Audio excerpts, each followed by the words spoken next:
Hello everyone, आज हम बात करेंगे कैल्शियम और मिनरल्स के सप्लीमेंटेशन के इम्पोर्टेंस के बारे में।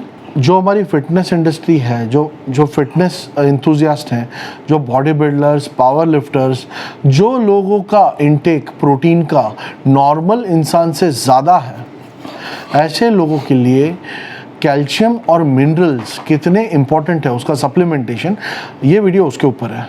सो सागर सर आज हमें बताएंगे कि ये कैल्शियम का इम्पोर्टेंस क्या है और वो अपनी रिक्वायरमेंट कैसे पूरी करते हैं। सर आपने बहुत अच्छा सवाल किया है मुझसे। कैल्शियम जो है सर कि बॉडी बिल्डर क्यों लेते हैं, इसका एक रीज़न है। पहले मैं बॉडी बिल्डर के बारे में बात करना चाहूँगा।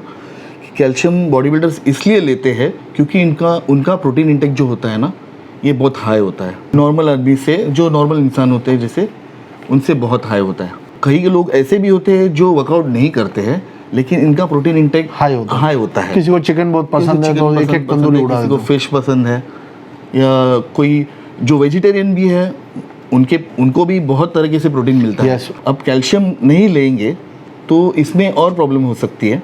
आपका जो प्रोटीन इंटेक होता है, प्रोटीन इंटेक आपका हाई होता है, उसको सिंथेसाइज करने के लिए हमें कैल्शियम की और मिनरल्स की ज़रूरत होती है। लेकिन अगर आप इसको नहीं ले रहे हो तो आपके जो बोन्स है ये ब्लीच हो जाते हैं, और अगर आप नहीं लेने के बाद ये आपके बोन्स ब्लीच हो जाते हैं कम्प्लीटली।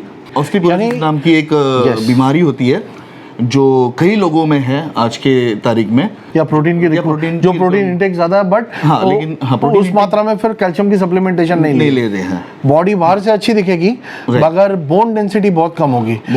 और ये बोन डेंसिटी को अगर चेक करना है किसी की तो वो डेक्सा स्कैन से चेक होगा। डेक्सा स्कैन करके एक स्कैन होता है, उससे आपको एग्जैक्टली आपकी बोन डेंसिटी पता चलेगी। विटामिन डी नहीं ले रहे या हमें किसी भी तरह से विटामिन डी नहीं मिल रहा है, कैल्शियम सिंथेसाइज होने के चांसेस कम हो जाते हैं। यानी जो कैल्शियम सप्लीमेंट आप लेते हो वो कैल्शियम सप्लीमेंट जो है वो सिंथेसाइज नहीं हो पाएगी, क्योंकि D3 जो है कॉलकैल्सिफेरॉल वो बहुत ज़रूरी है कैल्शियम को सिंथेसाइज करने में।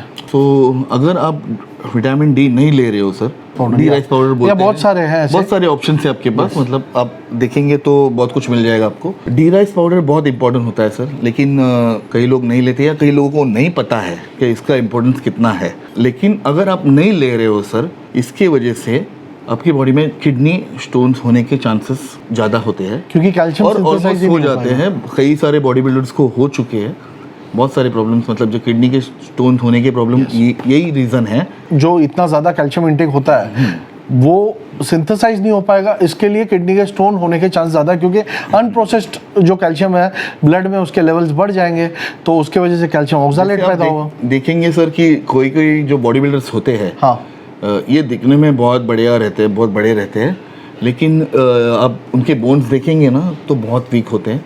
मतलब बाहर से बहुत अच्छे दिखते हैं और अंदर से पूरी तरह से खोखले रहते हैं।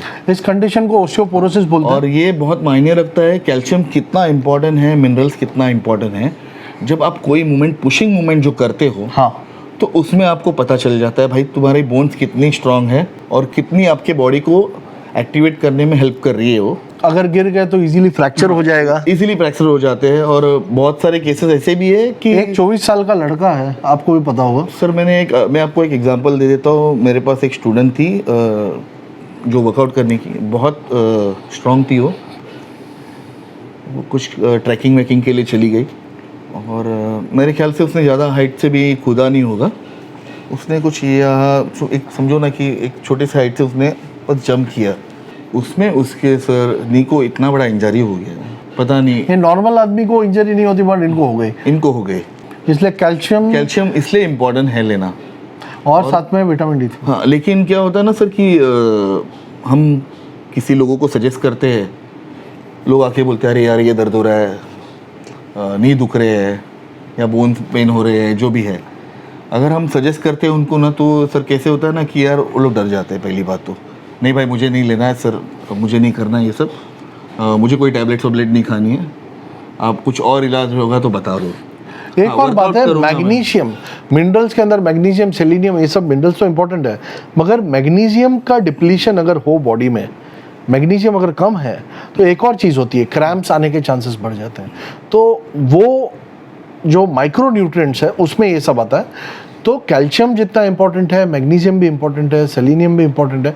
तो ये सब चीज़ें अगर आपको एक साइड में अननेचुरल चीज़ें करनी है, ज़्यादा वेट उठाना है, बॉडी बिल्डिंग करनी है, और फिर अगर आप ये सप्लीमेंटेशन पे आप ध्यान नहीं दोगे तो कहीं ना कहीं आप अपने आप को एक डेंजर जोन में लाके खड़ा कर देते हो। और जो वेजिटेरियन लोग हैं इनके लिए मैं मैसेज देना चाहता हूँ कि इनके लिए डेयरी प्रोडक्ट जो है ये बहुत हेल्पफुल है इनके लिए। अगर जो वर्कआउट कर रहा है बंदा तो इनको कंपलसरी लेना बहुत ज़रूरी है। बहुत ज़रूरी है। हाँ, या तो फिर आप बहुत सारी कैल्शियम की टैबलेट्स वगैरह आती है, कैल्शियम सप्लीमेंट्स आते हैं, कैल्शियम एक्सपोर्ट है, शेल कैल है, हाँ। बहुत सारी। तो आप एक भी लेंगे उसको तो कंटिन्यूसली तो ये प्रॉब्लम नहीं होगी आपको कभी, ये मेरा कहना है। यस, तो ये था कैल्शियम और माइक्रोन्यूट्रिएंट्स के बारे में। अगले वीडियो में हम किसी और टॉपिक के बारे में बात करेंगे। तब तक के लिए be safe, be strong and have a nice day.